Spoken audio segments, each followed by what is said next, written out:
C'est-à-dire que quand j'ai construit la cabine initialement, avec les habiletés rudimentaires que j'avais, après 3-4 mois initialement, pour bâtir la cabine. Subséquent ça, quand Rachel est arrivée ici, la cabine avait besoin d'un petit peu de réparation. Puis, à mesure qu'on enlevait les morceaux, qu'on trouvait des problèmes causés par mon manque d'expérience, mon manque de connaissances. The cabin was a cabin of horrors.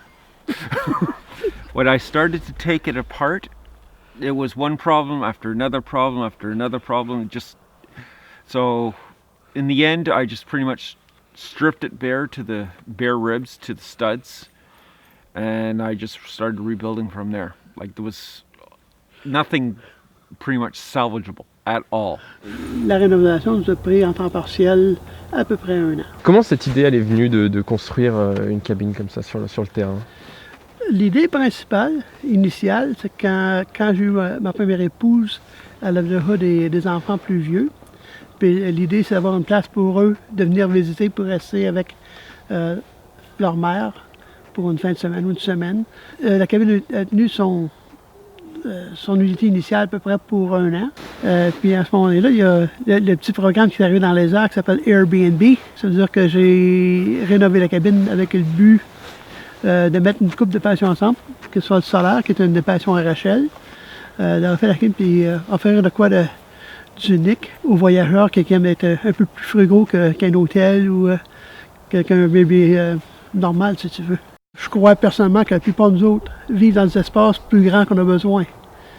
Mon expérience militaire sur bateau et surtout sous-marin m'a appris qu'on peut être pas mal efficient sur des espaces qui sont petits. C'est pour ça qu'aujourd'hui on a le mouvement de tiny cabins, tiny house. For someone who would like to do the same thing, like create a cabin like this, what would be the best advice? Research. Look at what you're doing. Be very handy with your hand tools. If you don't know how to use your hand tools, you'll lose your thumbs, just like me. Measure twice, cut once. Saves on material, saves on time. Parce que toi, quand tu es arrivé, la première étape que tu as eue, c'était d'acheter le terrain. Oui. Moi, j'ai acheté le terrain vierge dans les années 80. J'ai bâti ma maison principale au début des années 90.